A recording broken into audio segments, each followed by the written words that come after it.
enthusiasts? We are your second-year science majors. Of course! We will be scientists for today. Of course, we will be conducting another experiment. And of course, this was something that will surely blow your mind once again. Be ready because this is going to be another fun and interesting learning experience. Keep watching and don't go away! Have you remembered being a sweeper during your elementary years?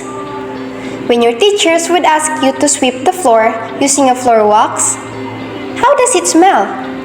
How does it feel when you touch it? With our laboratory experiment today, we will understand why floor wax are smelly and slippery when you touch it. To do this, we are going to make our own floor wax. But before making it, we will do some precautionary and safety measures since we will be dealing with chemicals. Proper protective equipment is required to protect yourself from exposure to potentially harmful materials or chemicals such as wearing of lab gown, gloves, and mask.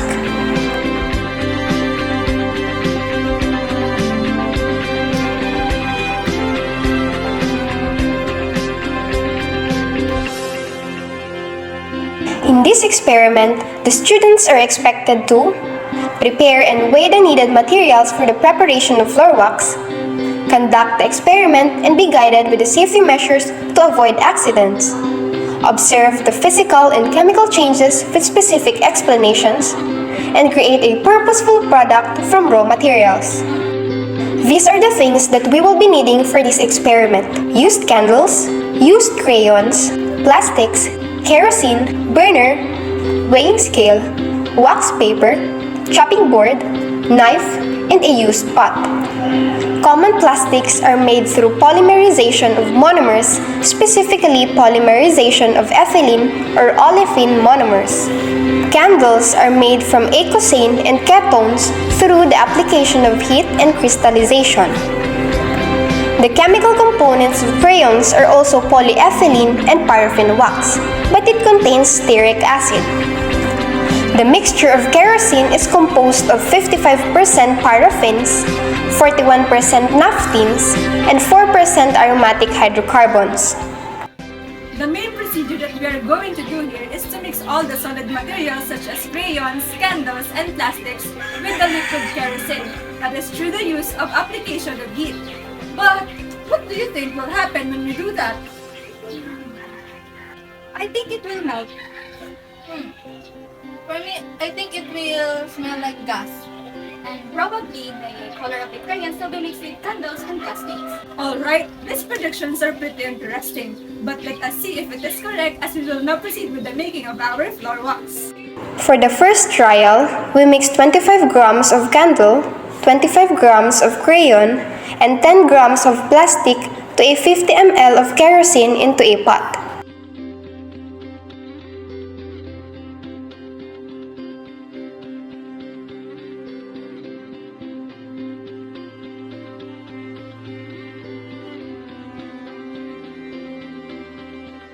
Then, using a burner, we heat the mixture for approximately 5 minutes until it melts and completely mixed.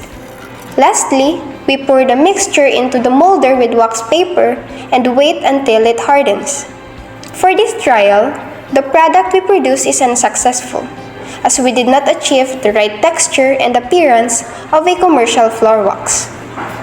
For the second trial, we increased the ratio of the materials. We mix 100 grams of candle, 50 grams of crayon, and 2.5 grams of plastic to a 60 ml of kerosene into a pot. Then, we heat the mixture using burner for approximately 10 minutes. For this trial, the product we produce is better than the first trial. For the preparation of floor wax, it is shown in the chemical equation. We mix pentacosine or the paraffin wax to polyethylene or the plastic and an alkane with higher hydrocarbon content or the crayons, and we apply heat to produce carbon dioxide gas as the byproduct and floor wax as the main product through the process of crystallization. Melting process of crayons and candles. With the presence of heat, crayons and candles melts faster than plastic. It is because these two materials are straight-chain alkane that has the property of low melting point. The heated mixtures hardens as it cools. It is due to crystallization process where the mixture at liquid state solidifies and turns into a highly structured solid. The last solid material to melt is plastic.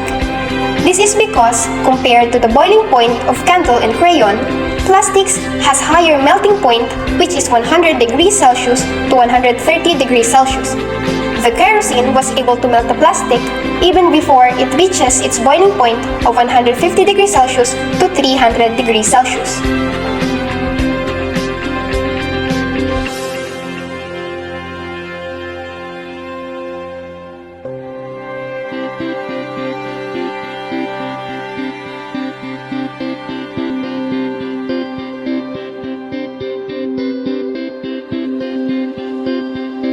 This is now the final product of our experiment. A floor wax that we have made using only 4 raw materials. Its application in the study of organic chemistry is explained in this video.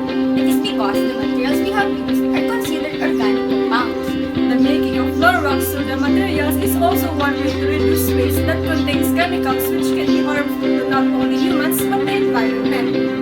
From scrap, we turn simple materials into purposeful one, and at the same time, into something that can be beneficial to the environment.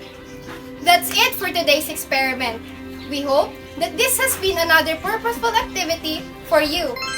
We are science majors! Of course! We are floor wax makers!